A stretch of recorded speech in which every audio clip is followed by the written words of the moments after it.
Well, it's been a tumultuous news day.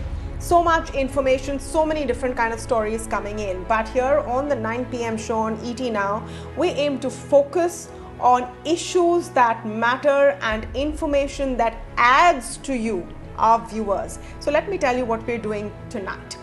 We've had a slew of good news coming in, whether it's the markets, whether it's great auto sales numbers, even commercial real estate and residential real estate seems to be picking up.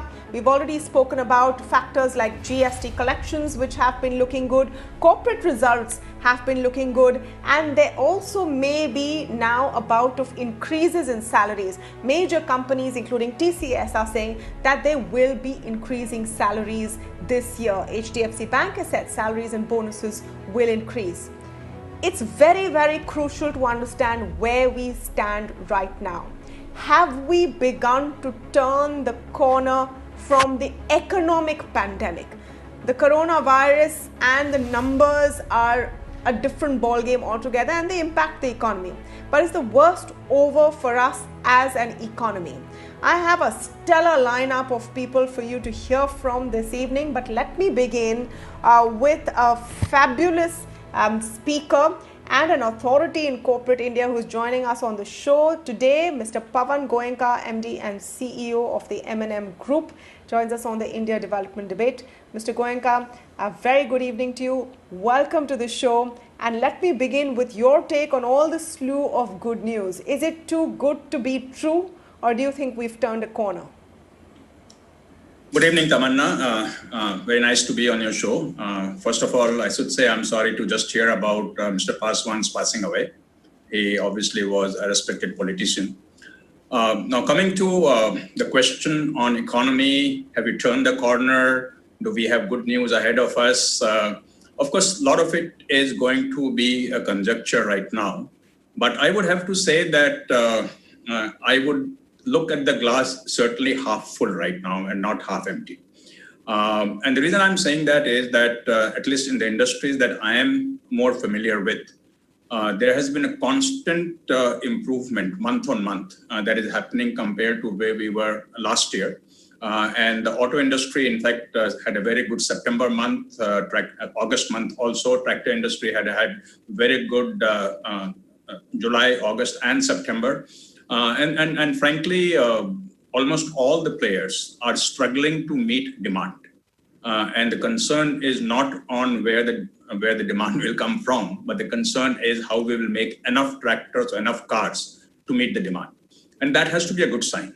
Now, the question that keeps coming up is it pent-up demand or is it a real structural demand that's coming in? And that's the question that's a bit difficult to answer. I would have to say in the tractor, it is not just pent-up demand because the industry is up 12% compared to last year over 6 months, in spite of having a poor April of 80% down. And even in auto, given that there is a month-to-month increase that is happening, a fairly significant increase, I would have to believe that it is not a pent-up demand, but I think we'll have to wait a month, month and a half, 2 months before we can be sure that this is not pent-up demand, but a structural demand. So all in all, I would say that at least for these two industries, they are very important industry, both in terms of the tax collection as well as in terms of overall employment and backward and forward linkages. At least for these two industries, things are looking up better than any of us would have thought, say, 3 months ago.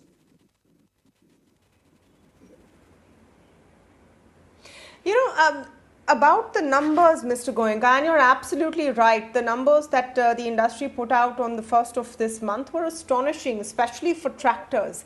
And it seems to be a little more than pent-up demand because it has sustained now for some time. My question is between the wholesale and the retail numbers. If you speak to the dealers and the Dealer Association puts out its own set of numbers, there is a fair bit of gap. And the dealers say they have inventory piled up overall for four-wheelers for up to 45 days. So is there a slip here between the cup and the lip, so to speak? What is the real picture? Is this more of an anticipation of sales pickup, or is the demand actually there?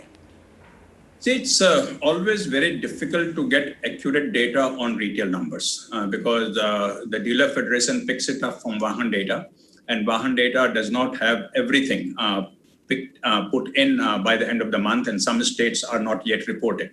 The sort of data that we collect, which is informally collected, not formally collected, shows that in the month of September, we had about 19% growth in retail month to month. That is last September to this September, about 19% growth. And even month of August was about even.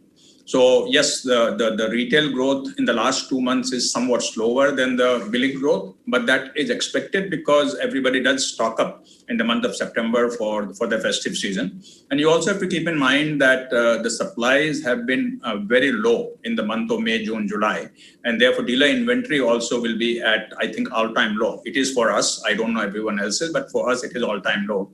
And therefore, we will have to fill back some of the inventory to come to a reasonable level of inventory, which typically would be about 25-30 days. And right now, most of us are below that 25-30 day figure. And therefore, you would see a little bit more billing than retail. But I don't think that retail is not happening. Retail is also happening. And retail also has grown from last year, this month to this year, month of September.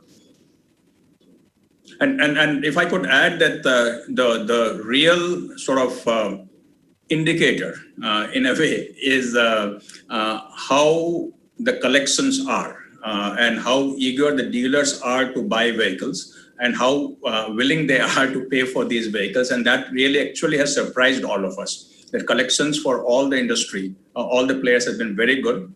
Another very good sign is that the customers are easily getting financing, which was one of the concerns that we had early on. And finally, the third indicator is that the sort of incentives that are being given or discounts that are done to get sales are actually at a very good level, and there is no extra discounting that is being done to sell vehicles. So all of these are indicators that there is a robustness in the demand. It is not a demand that is being bought by throwing in money. There is a robustness in the demand, both from the dealers for the wholesale as well as for the customers for retail, which again is a very good sign. And that's what gives me confidence that we should have very good festive season.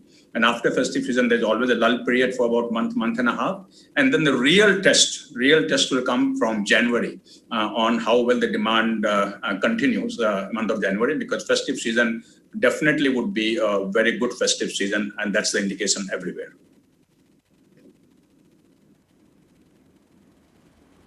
So tell me a bit more about festive season, Mr. Goenka. What can you share?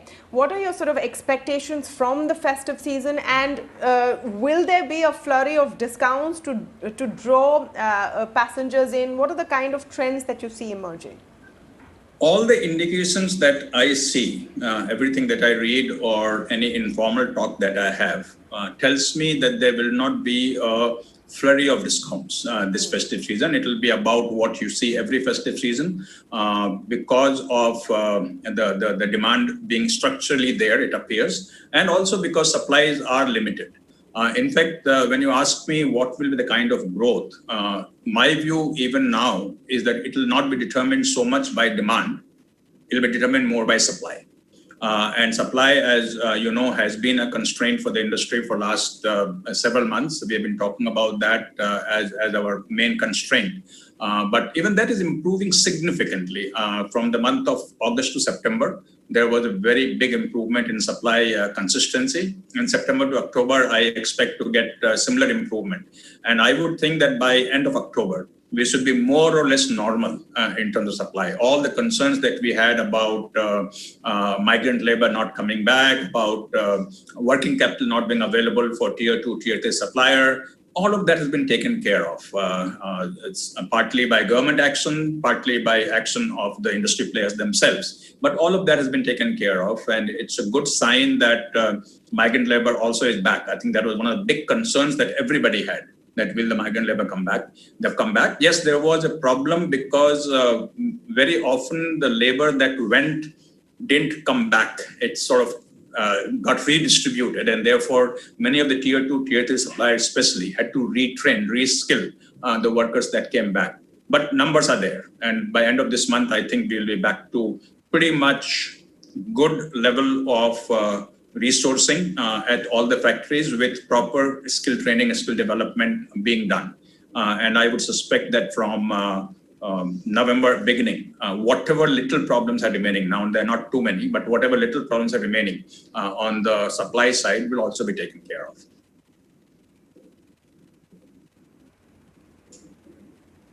Mr. Goenka, what is going on with the rural story and tractor sales? You must explain this to us because it's astonishing numbers. Even the retail numbers put out today, 80% growth year on year. Why is there such a huge demand for tractors? Where is it coming from? Is it sustainable? Well, I mean, clearly, one can say on a lighter note that Bharat is pulling India. And the reason that's happening should not actually be surprising. Because what happened was that towards February, March, there was a slowdown, sudden slowdown that happened in the tractor industry with the COVID-19 fear coming in. Those were two poor months. And then April was obviously not enough supply because of the lockdown. And April, the industry was down by 80%. But then if you look at where the agri economy is in this season, this Kharif season, I don't recall ever, and I'm saying that ever, I don't recall ever, and when I say ever, maybe 10 years, where everything was so aligned for the agri income, agri output to be as good as it is going to be. Monsoon, about 7-8% up right now and the end of September. But more importantly, the distribution of monsoon is very good, and it came evenly throughout the monsoon season. The sowing, very good. I think the sowing is about 5% higher than last year. The revenue from Rabi crop, very good, about the highest revenue that has happened from Rabi crop in the recent times. And as a result of all of that, you would find that the optimism in the agri sector, that Kharif crop will bring one of the best sort of revenue for the farmers is very high. So when you combine the fact that last year was a sudden degrowth of about 10% in the tractor sale, and add to it the fact that the agriculture economy and the expectation for Kharif crop is very high, I think that kind of writes the story of why we are doing so well overall in the agri economy. And it's not just the tractor sales; it is almost everything that is purchased for agriculture.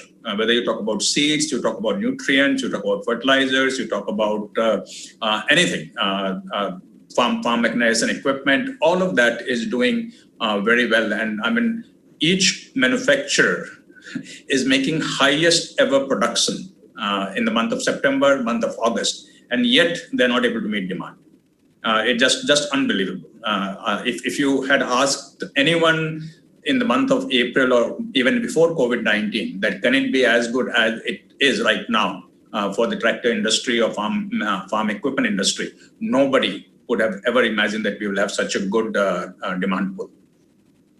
And again, it's not here just for these few months. I can say with confidence that the festive season demand for tractor would probably be among highest that we would have seen in recent times.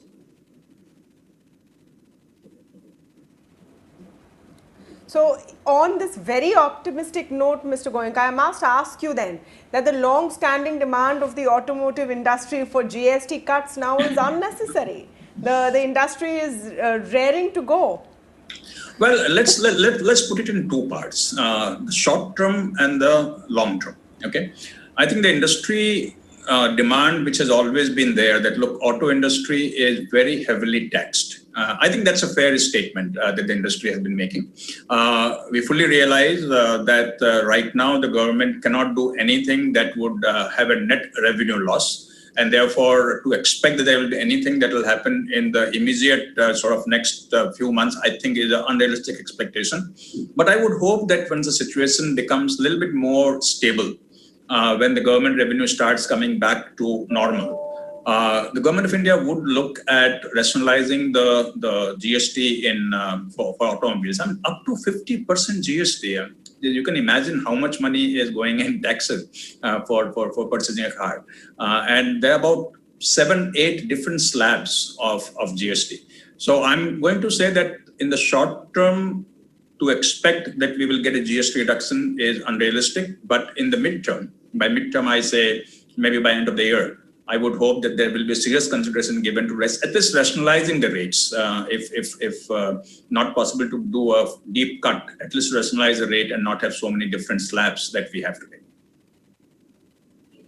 But what is more important for the auto industry, I think, are some of the other things like a scrappers policy, which would really create a win-win situation for everything if we can bring that out. And I know the government of India is very close to announcing it. We hear that.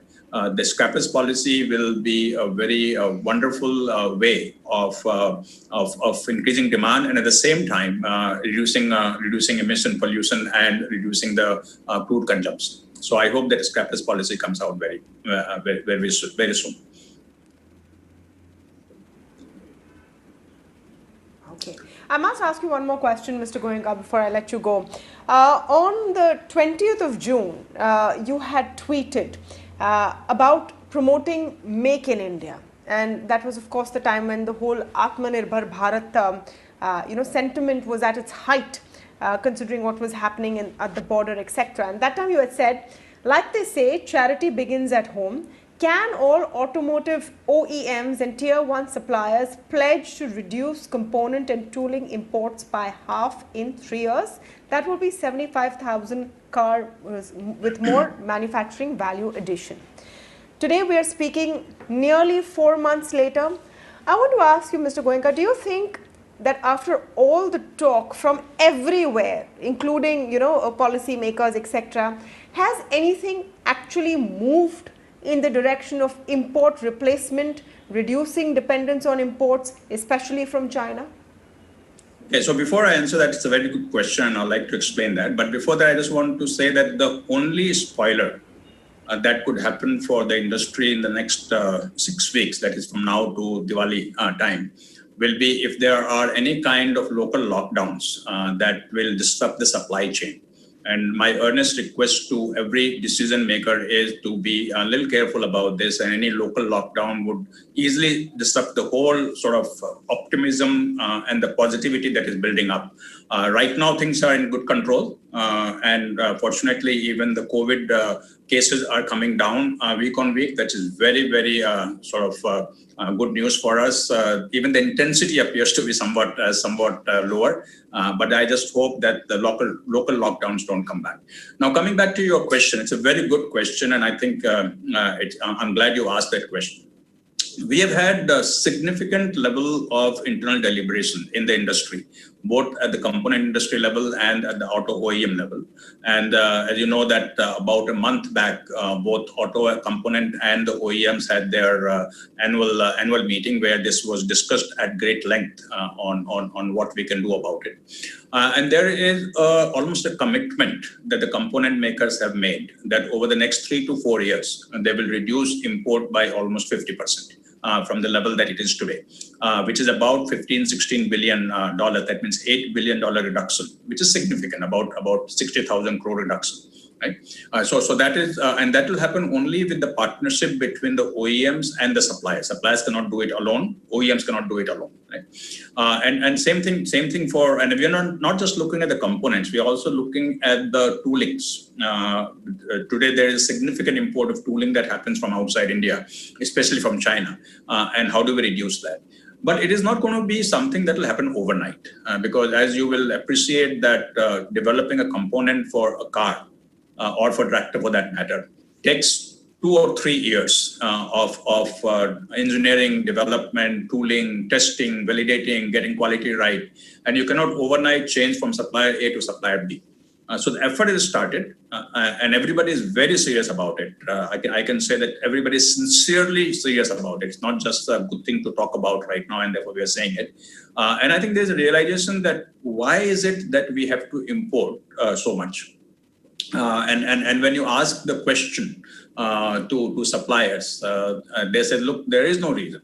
There are certain business disabilities that we have in India, and we have to face up to it. We have to face up to it that there are certain things that increase our costs, and we need to address those things. And therefore, the only way this thing can happen, where we can bring down the level of import from 15-16 billion to 7-8 billion, will have to be with partnership between OEMs and suppliers, a must, But not only that, it has to be also between suppliers, OEMs, and the government, because there are things that we will have to look up to the government to help us to bring the cost down of Make in India.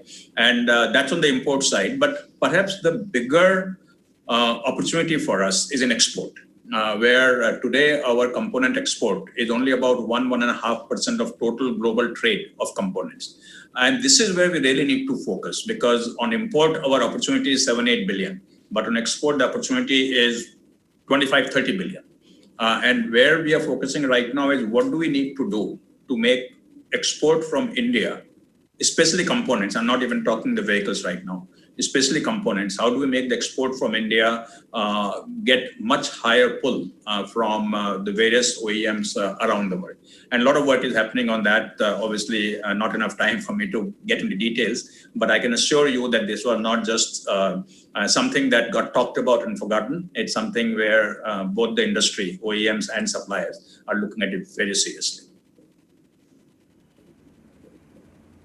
Well, that is heartening. That is heartening, Mr. Goenka, because that's when you walk the talk, that's when changes are made. It's been a pleasure speaking with you, and we look forward to Motown revving up in the festive season as well. Thank you so much for speaking with us this evening.